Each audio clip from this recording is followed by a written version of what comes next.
आइए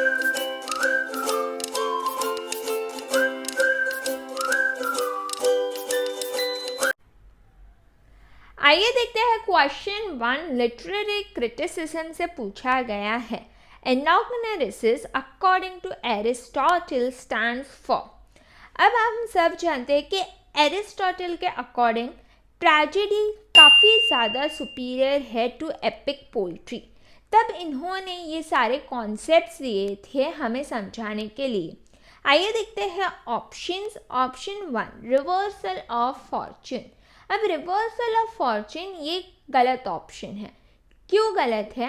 अब reversal of Fortune या रिवर्सल ऑफ सिचुएशन, इसका मतलब है पेरिपेशिया। ये जब होता है जब एक एक्शन जो अकम्प्लिश होना चाहिए, एक सर्टेन गोल अकम्प्लिश होना चाहिए, पर उसका ऑपोजिट हो जाए तो उसे हम कहते हैं पेरिपेशिया। रिवर्सल ऑफ सिचुएशन हो या रिवर्सल ऑफ फॉर्च्यून, जिसे हम पेरिपेशिया कहते हैं। ठीक है। Be error of judgement. अब एरिस्टोटल हमें कहते हैं कि ट्रैजिक हीरो की कुछ क्वालिटीज़ होनी चाहिए। उसमें से मोस्ट इम्पॉर्टेंट क्वालिटी है हमर्शिया। हमर्शिया का मतलब होता है एरर ऑफ जजमेंट।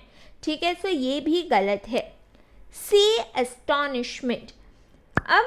अब एरिस्टोटल को लगता था कि एक प्लॉट को इंटरेस्टिंग बनाने के लिए 3 चीज़ों की आवश्यकता है। फर्स्ट है एस्टॉनिशमेंट, सेकेंड है पेरिपेशिया या जिसे हम कहते हैं रिवर्सल ऑफ फॉर्च्यून। ठीक है, और थर्ड है एनाग्नेरिसिस। ठीक है, सो एस्टॉनिशमेंट भी यहाँ पर करेक्ट आंसर नहीं है। D recognition. अब यहाँ पर करेक्ट आंसर है रिकग्निशन। एनाग्नेरिसिस का मतलब होता है रिकग्निशन। इसका मतलब होता है मूवमेंट ऑफ डिस्कवरी, जब एक हीरो इग्नोरेंस से नॉलेज की तरफ बढ़े। सो यहाँ पर करेक्ट आंसर है रिकग्निशन। ऑप्शन डी यहाँ पर करेक्ट है, रिकग्निशन। आइए देखते हैं question 2 with home is the phrase negative capability associated. Option 1 William Wordsworth नहीं है, ऑप्शन 2 सैमुअल टेलर कोलरिज भी नहीं है, ऑप्शन 3 जॉन कीट्स यहाँ पर करेक्ट आंसर है। अब जॉन कीट्स ने ये फ्रेज कॉइन किया था इन ईयर 1817। अब जॉन कीट्स ने लेटर लिखा था बेंजामिन बेली को। ये लेटर की डेट है नवंबर 22, 1817। यहाँ पर वो बताते हैं अबाउट नेगेटिव कैपेबिलिटी। सो ज़रूर से याद रखना कि यहाँ पर करेक्ट आंसर है John Keats. Question 3 which of the following statements is true? A. Dr. Johnson defended Shakespeare's tragic comedy. B. Dryden criticized Shakespeare for the lack of unities in his play. Option C. Ben Jonson praised Shakespeare for the lack of unities in his plays. D. T.S. Eliot says that Hamlet is an artistic success.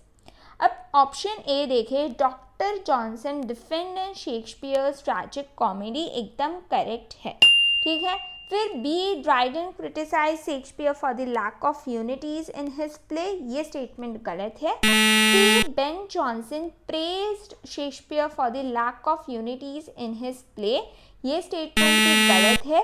T.S.. Eliot says that Hamlet is an artistic success.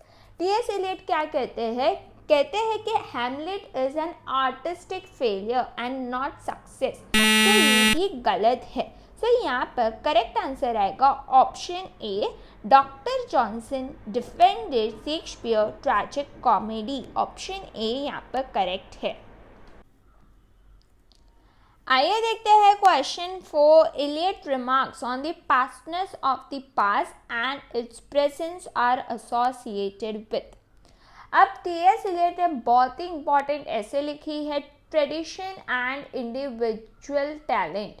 ये work जो है वो लिखी गई है in book sacred would. ये एक literary criticism से एसोसिएटेड वर्क है। ये क्वेश्चन वहीं से बना है। सो यहाँ पर जो करेक्ट आंसर है क्लासिसिज्म नहीं है, बी मेटाफिजिकल पोइट्री भी नहीं है, सी रोमांटिसिज्म नहीं है, डी ट्रेडिशन यहाँ पर करेक्ट है। यहाँ पर वो ट्रेडिशन के कॉन्सेप्ट को समझाते हुए ये लाइन बोलते हैं। सो ऑप्शन डी यहाँ पर करेक्ट है, ट्रेडिशन। आइए देखते हैं क्वेश्चन 5। क्वेश्चन 5 है, who called Dryden and Pope as classics of English prose. Option A William Wordsworth नहीं है, option B Samuel Taylor Coleridge नहीं है, ऑप्शन सी टी.एस. एलियट भी नहीं है, ऑप्शन डी मैथ्यू आर्नल्ड यहाँ पर करेक्ट आंसर है। तो यहाँ पर करेक्ट आंसर आएगा मैथ्यू आर्नल्ड। नेक्स्ट क्वेश्चन है question 6, who define poetry as a criticism of life. अब यहाँ पर करेक्ट आंसर है मैथ्यू आर्नल्ड, ऑप्शन बी यहाँ पर करेक्ट है। सो मैथ्यू आर्नल्ड जो एक फेमस इंग्लिश पोएट है और क्रिटिक भी है, उनके अकॉर्डिंग ये कहते हैं poetry is the criticism of life. मतलब सिंपल वर्ड्स में वो कहना चाहते हैं कि जो पोइट्री है वो रिफ्लेक्ट करती है लाइफ को और डील करती है विथ लाइफ। सो यहाँ पर ऑप्शन बी करेक्ट है, मैथ्यू आर्नल्ड। आइए देखते हैं question 7, Neander in Dryden's essay of dramatic poetry speaks for. ठीक है, 4 ऑप्शंस दिए गए हैं, classical drama, B modern drama, C French new classical drama, D British drama. So काफ़ी ज़्यादा इजी है, यहाँ पर करेक्ट आंसर है option D British drama. Neander जो है वो सपोर्ट करते हैं इंग्लिश थिएटर या तो ड्रामा में। इसके 4 मेजर कैरेक्टर्स है। फर्स्ट है क्राइट, सेकंड है यूजेनिस, थर्ड है लिसिडियस, फोर्थ है निएंडर। तो यहाँ पर करेक्ट आंसर आएगा जहाँ पर निएंडर का मतलब होता है न्यू मैन। ओके, और यहाँ पर जो निएंडर है वो ड्राइडन को ही रिप्रेजेंट करते हैं।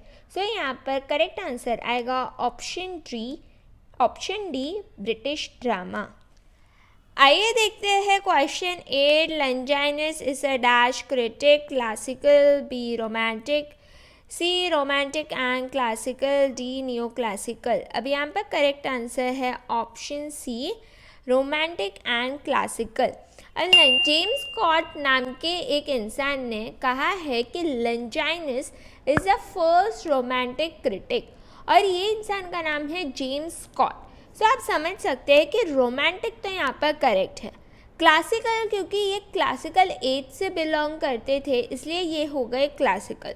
सो यहाँ पर करेक्ट आंसर आएगा रोमांटिक एंड क्लासिकल। ये गुजरात सेट में पूछा गया है कि Longinus is a dash critic. सो यहाँ पर करेक्ट आंसर आएगा रोमांटिक एंड क्लासिकल। अब क्वेश्चन 9 है, the poem must become more and more comprehensive, more elusive, more indirect in order to force to dislocate if necessary language into its meaning. Who wrote this? Philip Sidney यहाँ पर गलत option है, B Samuel Johnson भी गलत है, सी Samuel Taylor Coleridge भी गलत है, डी टी.एस. एलियट यहाँ पर करेक्ट आंसर है। ऑप्शन डी यहाँ पर करेक्ट आंसर है टी.एस. एलियट। टी.एस. एलियट ने उनकी एसे द मेटाफिजिकल पोएट्स में ये लाइंस कही है। ये लाइंस में वो प्रेज कर रहे हैं मेटाफिजिकल पोएट्स को, जहाँ वो बोलते हैं कि इनके जो इंटेलेक्चुअल क्वालिटीज़ हैं इनकी मेटाफिजिकल पोइट्री में वो बहुत ज़्यादा अच्छी है। और क्वेश्चन 10 मैंने सिर्फ इसलिए डाला है ताकि आप रिकलेक्ट कर पाओ कि जो हमने पहले पढ़ा है उसमें से आप कितना याद रख पाते हो। Question 10, reversal and recognition are the features of a good plot of tragedy according to. A Socrates नहीं, बी प्लाटो भी नहीं है, सी एरिस्टोटल यहाँ पर करेक्ट आंसर है। एरिस्टोटल ने कहा है कि 3 पार्ट्स होते हैं प्लॉट को इंटरेस्टिंग बनाने के लिए। फर्स्ट है एस्टॉनिशमेंट, सेकंड है इग्नोरेंस या जिसे कहते हैं रिकग्निशन भी, थर्ड है पेरिपेशिया जिसे कहा भी जाता है रिवर्सल ऑफ फॉर्चून। सो यहाँ पर करेक्ट आंसर है option C, Aristotle. Next question है, who is the first English critic? 4 options दिए गए थे, Aristotle, sir Philip Sidney, Dryden, doctor Johnson. अब मैं आपको बता दूँ, यहाँ पर करेक्ट आंसर है सर फिलिप सिडनी। ठीक है, फिलिप सिडनी को माना जाता है as a first English critic.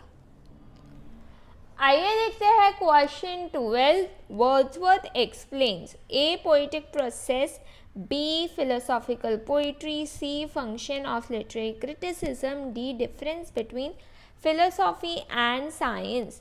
अब क्वेश्चन देखने में तो काफ़ी ज़्यादा इजी लग रहा है, पर है थोड़ा सा ट्रिकी।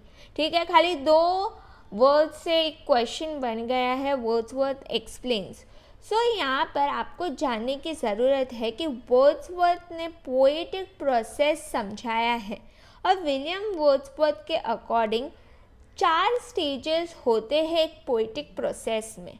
नंबर 4 स्टेज होता है ऑब्जर्वेशन, स्टेज नंबर 2 होता है रिकलेक्शन, स्टेज 3 होता है फिल्टरिंग, और स्टेज 4 होता है कॉम्पोजिशन। ठीक है, सो ये है एक poetic process according to William Wordsworth. 4 main stages होते हैं इस पोएटिक प्रोसेस में। सो यहाँ पर करेक्ट आंसर आएगा option A, poetic process. Question 13, for T S. Eliot tradition is.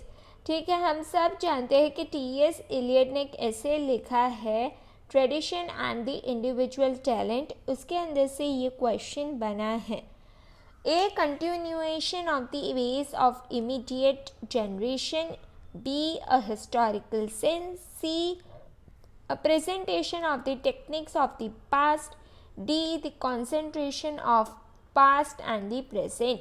सो यहाँ पर करेक्ट आंसर है option B, a historical sense. ठीक है, so according to T S. Eliot tradition क्या है? एक हिस्टोरिकल सेंस है। आइए देखते हैं question 14, tragedy according to Aristotle imitates a man better than a average man, b a mythical man, c a middle man, d none। अब यहाँ पर करेक्ट आंसर है option A, a man better than a average man. Option A यहाँ पर correct है। Question 15, for sublimity both dash are required. ठीक है, अब ये क्वेश्चन लंजाइनस के ऑन द सबलाइम वर्क से पूछा गया है। ए नेचर एंड इंस्पिरेशन नहीं है, बी इमिटेशन एंड फिगर्स भी नहीं है, C theme and narration is wrong option, option D nature and nurture. So यहाँ पर करेक्ट आंसर है option D, nature and nurture. Option D correct है। लंजाइनस कहते हैं सब्लिमिटी के लिए दोनों ही चीज़ें ज़रूरत है, नेचर भी और नर्चर भी। Question 16, secondary imagination, A reconciles contrary things, B juxtaposes contrary things, C comments on the formation of poetry, D defines genuine poetry।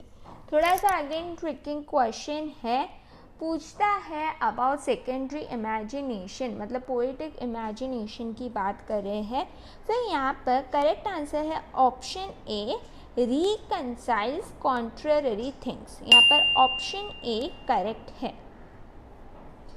आइए देखते हैं question 17, which of the following works is not actually a prose essay. ये जून 2014 में पूछा गया है और कहीं सारे सेट एग्जामिनेशंस में पूछा गया है।